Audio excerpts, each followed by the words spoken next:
नमस्कार, जय हिंद, वंदे मातरम। एग्डोज बाय पीके में आपका स्वागत है और मैं प्रदीप कुमार चौटाला। आज अपने बात करेंगे गायों की विदेशी नस्लों के बारे में। इससे पहले की वीडियो में अपने बात कर चुके हैं गायों की दुधारू नस्लें, गायों की द्विकाज नस्लें और गायों की भारवाही नस्लें। इन सभी के लिंक आपको वीडियो के डिस्क्रिप्शन में मिल जाएंगे। आज अपने बात करते हैं गायों की जो मुख्य विदेशी नस्लें, उनके बारे में, मुख्य नस्लों के बारे में बात करेंगे और उनके बारे में जानेंगे। तो चलिए शुरू करते हैं गायों की विदेशी नस्लें। देखो राजा, अपने बात करेंगे गायों की विदेशी नस्लें। गायों की विदेशी नस्लों के अंदर देखो, जो गायों की देसी नस्लें थी, प्रॉपर जो राजस्थान की देसी नस्लें थी, उसके अंदर तो अपने सारे पढ़ दी। सारों के अंदर कौन कौन सी पढ़ दी? चाहे वो गिर थी, चाहे वो राठी थी, चाहे वो सिंधी थी, चाहे वो देवनी थी, चाहे वो थार पारकर थी, चाहे वो नागौरी थी, चाहे वो मेवाती थी, चाहे वो मालवी थी, चाहे वो बच्चौर थी, चाहे वो पवाड़ थी, चाहे वो खेरीगढ़ी थी, चाहे वो अमृतमहल थी, सारी अपने पढ़ चुके हैं। आज अपने बात करते हैं गायों की विदेशी नस्लों की। इन विदेशी नस्लों के अंदर अपने पढ़ते हैं चाहे जर्सी है, चाहे एचएफ है। एचएफ का मतलब होता है राजा होल्स्टीन फ्रीजियन। होल्स्टीन फ्रीजियन, ये होल्स्टीन जो फ्रीजियन है, ये कैसी है? विदेशी नस्ल है। इसके अलावा जैसे देखो राजा, आयरशायर है, गर्नशी है, शॉर्ट हॉर्न है, शॉर्ट हॉर्न, रेड डेन है। ये विदेशी नस्लें हैं गायों की। कैसी नस्लें हैं? बोलो, विदेशी नस्लें हैं। इन नस्लों के अंदर अपनों ने नॉर्मल बातें कर ली, जैसे अपने जर्सी बात कर ली, होल्स्टीन फ्री। इंपॉर्टेंट विदेशी नस्लों की बात की जाए और अपने सिलेबस के अकॉर्डिंग देखा जाए, चाहे वो जेट का हो राजा, चाहे वो आईसीआर का हो, है ना, चाहे वो आपका पशु परिचर है ना, चाहे वो आपका 12th क्लास है, इनके अगर सिलेबस के अकॉर्डिंग, चाहे वो एग्रीकल्चर सुपरवाइजर है, इनके सिलेबस के अकॉर्डिंग देखें तो अपने मुख्य जो एचएफ और जर्सी के बारे में है, इनके बारे में सामान्य बातें हैं। तो अपने जो बात करेंगे इन्हीं के बारे में बात करेंगे। तो अपने बात कर ली जर्सी थी, आयरशायर थी, रेड डेन, शॉर्ट हॉर्न के बारे में। अब अपने बात करेंगे किसके बारे में? सबसे पहले गाय की जो मुख्य विदेशी नस्ल है जर्सी के बारे में। किसके बारे में बात करेंगे राजा? जर्सी के बारे में बात करते हैं। तो चलो देखो, सबसे शानदार, सबसे ज्यादा जो पर्सन बनते हैं विदेशी नस्लों में, वो इन दोनों ही गायों से बनते हैं। एक तो जर्सी है और एक एचएफ है। एक में फेट जाता है, एक में दूध है, टिका के फुल दूध या मैं कहूं 25,300 लीटर तक फेंक देगी दूध, खड़ी खड़ी के ना भर देगी। अपने बात करते हैं विदेशी नस्ल। विदेशी नस्ल में सबसे पहले अगर अपने बात की जाए राजा, तो सबसे पहले अपने बात करेंगे किसकी? जर्सी गाय की बात करते हैं। किसकी? जर्सी विदेशी नस्ल है। उत्पत्ति स्थल इंग्लिश चैनल का जर्सी द्वीप समूह। इंग्लिश जो चैनल है उसका जो जर्सी द्वीप है, वो जर्सी द्वीप इसका उत्पत्ति स्थल है। शारीरिक विशेषता की अगर बात की जाए कि शारीरिक विशेषता कैसी है? शारीरिक विशेषता में हल्का बादामी रंग है इसका और कुब्बड़ रहित। सबसे इंपॉर्टेंट बात क्या होती है इनकी? कुब्बड़ रहित होती है। एक बात मैं आपको बताई दूं, सीधी सीधी मोटी मोटी हिसाब की अपने बात कर लेते हैं राजा। देखो, जो देसी गाय हैं, देसी गाय में कुब्बड़ पाया जाएगा, ये बात ध्यान ही रखना। और कुब्बड़ होगा और उठा हुआ। विदेशी गायों में कुब्बड़ नहीं होता है, सीधी बात ध्यान रखना। विदेशी गाय में कुब्बड़ नहीं होगा, विदेशी गाय कुब्बड़ होगी। देखो, हल्का बादामी रंग होता है, हल्का बादामी। और ऐसे ही अपने पहले की वीडियो के अंदर जब भारवाही पड़ी थी और भारवाही मालवी पड़ी, तो हल्का लोहे जैसा और ये हल्की बादामी। और ये इंपॉर्टेंट पर्सन, इसका काफी बार आया हुआ पर्सन। दूसरी बात, अयन पूर्ण विकसित, जल्दी युवा होने वाली, सबसे इंपॉर्टेंट बात है। विदेशी नस्लों में सबसे बेगी युवा, मतलब जो प्यूबर्टी पीरियड सारे जननांग विकसित हो जाए, उसे कहते हैं युवा। प्यूबर्टी 10 महीना की होगा नहीं तो युवा हो जाएगी तैयार। प्यूबर्टी पीरियड, उसके जननांग पूर्ण परिपक्व हो जाए, उसे कहते हैं युवा। देखो, सबसे अच्छी विदेशी नस्ल, ये बात इंपॉर्टेंट, सबसे अच्छी विदेशी नस्ल जर्सी, सबसे जल्दी युवा जर्सी। ठीक है।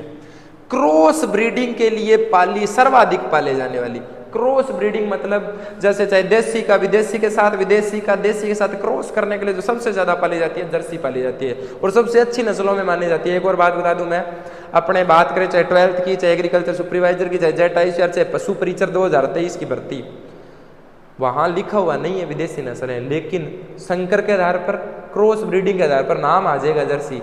तब फिर थे कि जो दी में तो बड़ी कोनी विदेशी नस्ल पर्सन आ गया, मारा गया। एग्जामिनर कहीं का भी संदर्भ लेके कहीं पर्सन बना सकता है, अपने को सारा पढ़ना पड़ेगा। अगर 12वीं के बुक में लिखा हुआ है तो अपने पढ़ेंगे जरूर। तो जर्सी क्रॉस ब्रीडिंग के लिए सबसे ज्यादा पाली जाने वाली, सर्वाधिक गर्मी सहनशील और सर्वाधिक देखभाल की आवश्यकता किसको होती है? जर्सी को होती है। तो इंग्लिश चैनल का जर्सी द्वीप समूह है, अयन पूर्ण विकसित होता है इसका, बादामी रंग होता है इसका, क्रॉस ब्रीड के लिए सर्वाधिक पाले जाने वाली, सर्वाधिक अच्छी नस्ल, इसके अलावा सर्वाधिक देखभाल की जाने वाली नस्ल, कुब्बड़ रहित नस्ल और सर्वाधिक गर्मी सहनशील नस्ल भी मानी जाती है। कौन सी? विदेशी नस्लों में जर्सी। आगे देखो दूध उत्पादन 4000 से 4200 लीटर, कितना? 4000 से 4200 लीटर प्रति ब्यांत। और वसा की मात्रा देखो राजा 4.5 से 5.5% वसा पाई जाती है। किसके अंदर है? जर्सी के अंदर। अब आगे देख लेना सर्वाधिक वसा वाली विदेशी नस्ल, सर्वाधिक विदेशी जो है और विदेशी के अंदर सर्वाधिक फैट पाई जाती है वो कौन सी है? जर्सी है। समझ के बात क्या? तो जर्सी के अंदर सर्वाधिक फैट वाली जो विदेशी नस्ल है वो कौन सी अपने पास है? जर्सी है। ये सारी की सारी बातें अपने किस में पढ़ लेते हैं? जर्सी के अंदर पढ़ लेते हैं। इंग्लिश चैनल का जर्सी द्वीप समूह माना जाता है रजा, और अयन पूर्ण विकसित है, और इसके अलावा सबसे अच्छी नस्ल, क्रॉस ब्रीड के लिए पाली जाने वाली, सर्वाधिक पाली जाने वाली, इसके अलावा विपरीत जो गर्मी है यानी ताप है उसको सहनशील, और इसके अलावा सर्वाधिक वसा 4.5 से 5.5 वसा वाली विदेशी नस्ल जिसमें सबसे ज्यादा वसा है वो 4000 से 4200 लीटर इसका दूध प्रति ब्यांत है। और सबसे मुख्य बात, इसके जो बच्चिया या बछड़े हैं वो जल्दी युवा हो जाते हैं, सबसे ज्यादा युवा हो जाते हैं जल्दी, 10 महीना होते ही युवा हो जाए। हालांकि जब अपने बात करते हैं कि प्यूबर्टी पीरियड यौवन आरंभ देसी गायों के अंदर 22 माह, 18 माह विदेशी के अंदर, और फिर इनके प्रथम बार प्रजनन 36 से 40 माह, और ऐसे बातें करते हैं अपने देसी और विदेशी के अंदर, वही बात यहाँ है। लेकिन जर्सी सबसे ज्यादा तीव्र प्यूबर्टी पीरियड यौवन अवस्था उसे कहते हैं जब गाय के अंदर समस्त जननांग पूर्ण विकसित हो जाए, उसे प्यूबर्टी पीरियड कहते हैं। तो ये तो थी राजा जर्सी। जर्सी के अंदर दो बात आपको मुख्य ध्यान रखनी है, सबसे अच्छी विदेशी नस्ल, सबसे जल्दी युवा होने वाली, और इसके अलावा सर्वाधिक वसा वाली। समझ के बात क्या? ये होगी जर्सी। इसके बाद अपने बात करते हैं राजा किसकी? दूसरी विदेशी नस्ल होल्स्टीन फ्रीजियन की। किसकी बात करते हैं? Holstein Friesian. जैसे होल्स्टीन फ्रीजियन कह दो या एचएफ कह दो, एचएफ या होल्स्टीन फ्रीजियन एक ही बात है। देखो इसके बारे में बात करते हैं, इसका उत्पत्ति स्थल कहां पर है? हॉलैंड या नीदरलैंड, एक ही बात है। उत्पत्ति स्थल हॉलैंड या नीदरलैंड। विश्व में दूध उत्पादन के लिए प्रसिद्ध विदेशी नस्लों में, हर बार मैं बात विदेशी नस्ल नाम एचएफ नाम है तो विदेशी पेपर में एग्जामिनर देखा, विश्व में पूरे विश्व के अंदर दूध उत्पादन के लिए प्रसिद्ध कौन सी है? चाहे वो देशी और विदेशी दोनों में, ये बात ध्यान रख लेना चाहिए, देशी प्लस विदेशी दोनों में ही सर्वाधिक दूध है। दूध देशी और विदेशी दोनों में सर्वाधिक दूध की बात की जाए तो भी कौन होती है? होल्स्टीन फ्रीजियन, हॉलैंड या नीदरलैंड। राजस्थान में बहुतायत पाली जाती है, राजस्थान में बहुतायत सबसे ज्यादा पाली जाती है। अब प्रश्न आ गया, अब अपन देखो अगर पशु परिचर की बात करें या सुपरवाइजर की बात करें तो वहां पे क्या लिखा हुआ है? सीधा लिखा हुआ है राजस्थान के प्रमुख देशी नस्लें। अब पेपर में प्रश्न आ जाए कि राजस्थान के अंदर बहुतायत पाली जाने वाली विदेशी नस्ल कौन सी है? एग्जामिनर तो संदर्भ में ले लेगा, संदर्भ में लेते ही आपने झाग फेंक देगा लियो बस हुआ। तो संदर्भ में जब भी प्रश्न लिया जाता है तो उसकी ध्यान रखी जाती है। समझ गए बात क्या? तो ये चीज है। तो राजस्थान में होता है शारीरिक विशेषता, रंग काला सफेद चित्तियों युक्त धब्बे, मतलब आप देखा मियाँ अमेरिकन गाज किन का नहीं, बिल्कुल काला रंगी और बिंग ऊपर दौड़ा दौड़ा यहाँ थेलिया सा बिछाड़ा हुआ है, बड़े बड़े व्हाइट कलर के धब्बे से पूरा जाता है। रंग काला जिस पर सफेद चित्तियां पाई जाती है, सिर का ऊपर का भाग उभरा हुआ, आठू है नहीं, सिर चकीजड़ो सो वो, आठू जो सिर है नहीं वो यहाँ चकीजड़ो सिर हुआ, ऊपर का भाग उठा हुआ। अयन बड़ा थैले के समान संपूर्ण विकसित विदेशी गाय की ऊंची व भारी नस्ल, विदेशी गाय की ऊंची और भारी नस्ल, और देसी गाय की भारी नस्ल कांकरेज, सवाई चाल के लिए फेमस, 590 किलोग्राम की। देसी गाय में भारी पूछ ले तो कांकरेज है, विदेशी गाय में सबसे भारी ऊंची नस्ल तब अपने कौन सी कह देंगे, होल्स्टीन फ्रीजियन।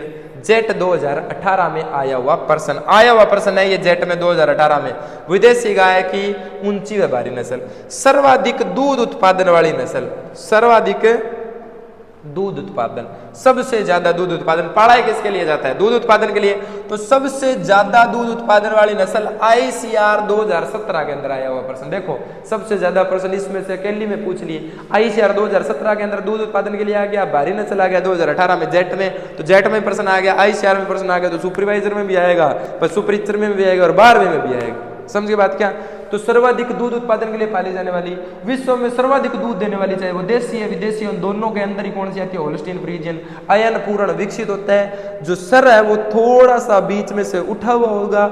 इसके अलावा विदेशी नस्लों में सर्वाधिक दूध देने वाली और विदेशी नस्लों के अंदर ऊंची और भारी नस्ल कौन सी है, होल्स्टीन फ्रीजियन है।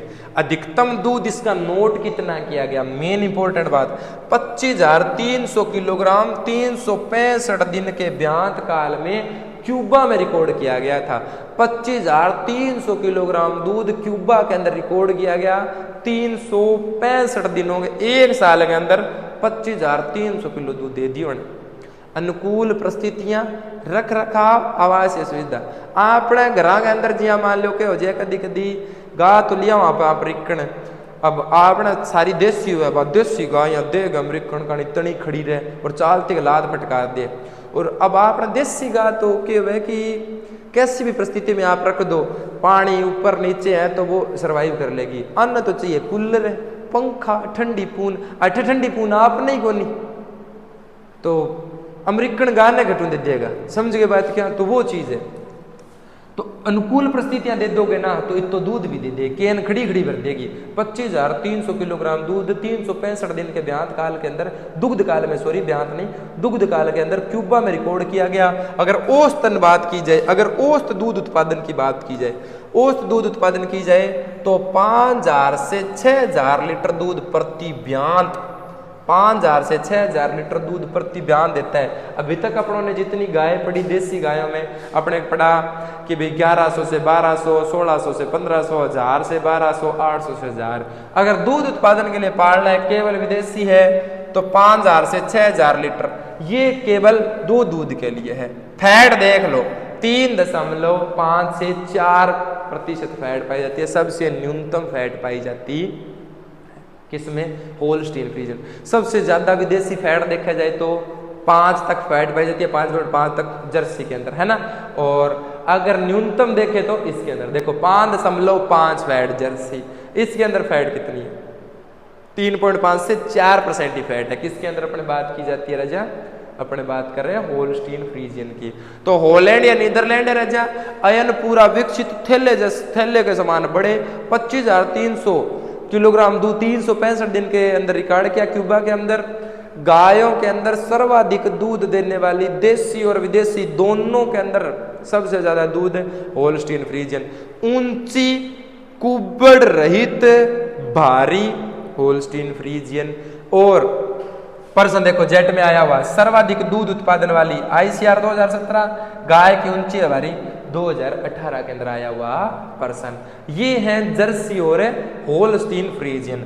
तो ये अपने सर्वाधिक दूध देने वाली और ये अच्छी पूर्ण विकसित और विदेशी नस्लों में अच्छी नस्ल पूछ ले, अच्छी, तब अपने कौन सी कहेंगे, जर्सी कहेंगे। समझ गए बात क्या, अच्छी नस्लों में जर्सी, सर्वाधिक फैट वाली, और होल्स्टीन फ्रीजियन इसके अंदर। अब इसके अलावा कुछ महत्वपूर्ण चीजें और देखो राजा, अगर अपने बात की जाए, अभी तक जितनी भी बातें कर ली अपने, गायों की चाहे दुधारू नस्लें पड़ी, चाहे द्विकाजी पड़ी, चाहे भारवाही पड़ी, चाहे अपने विदेशी पड़ी, उन सभी के अंदर, सबके अंदर महत्वपूर्ण बातें देखो क्या है।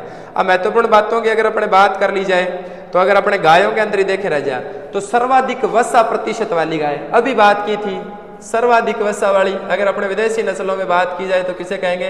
विदेशी। कौन सी कह देंगे? जर्सी। सर्वाधिक दूध उत्पादन, अब मैं सीधा ही नाम लिख रहा हूं, क्या लिख देंगे? अच्छा, सर्वाधिक दूध उत्पादन वाली संकर गाय, ये इंपॉर्टेंट है। संकर गाय का नाम आता है तब नाम लिखेंगे फ्रीजवेल। ये सारी वीडियोज संकर गाय और ये सारी अपने पहले अपलोड कर चुके हैं, इनको आप डिस्क्रिप्शन में चेक कर सकते हो। भारतीय नस्लों में सबसे भारी अपने बात करी थी अभी, कौन सी है? कांकरेज। और विदेशी में पूछ ले तो विदेशी में भी पड़ी है, विदेशी में भारी कौन सी है? विदेशी में अच्छा सवाई चाल, कांकरेज। सवाई चाल भी किसकी है? कांकरेज। सवाई चाल है ना, वो एक होगा ना, होली होली गिद्धे बीच नच, वो सब। अरे बस ठीक है। हाँ, राजस्थान की कामधेनु। कामधेनु कौन है? राठी। राठी को राजस्थान की क्या कहते हैं? कामधेनु। तेज दौड़ने वाले बैल, अभी बात की थी अपने पिछली वीडियो में। तेज दौड़ने वाले बैल कौन से हैं? नागौरी, है ना। और रेगिस्तान की प्रतिकूल दशाओं में सबसे अच्छी द्विप्रयोजनी, रेगिस्तान की प्रतिकूल दशाओं में सबसे अच्छी द्विप्रयोजनी थार पारकर। थार पारकर, समझ के बात क्या? थार पारकर। इसी के साथ एक चीज और देख लो, रेंडी या भामान। रेंडी या भामान किसको कहते हैं? गिर को कहते हैं। किसको कहते हैं? गिर को कहते हैं। ये महत्वपूर्ण बातें अपने गाय में। इनमें से प्रश्न, एक प्रश्न आपको मैं 100% लिख दूं, ये लो। कंपटीशन एग्जाम में 100% मतलब 100% आवेगो भाई जी, मतलब आवेगो। पूछ ले, सर्वाधिक वसा वाली गाय की नस्ल जर्सी विदेशी। सर्वाधिक दूध उत्पादन वाली होल्स्टीन फ्रीजियन, अपने अभी बात की थी 25,300 किलोग्राम दूध नोटिस किया गया था क्यूबा के अंदर। सर्वाधिक दूध देने वाली संकर है फ्रीजवेल। कौन सी है बोलो? फ्रीजवेल।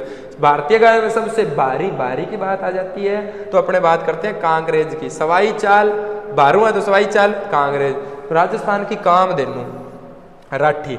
तेज बाजी मैं कहूं, तेज दौड़ने वाली कौन सी है? नागौरी।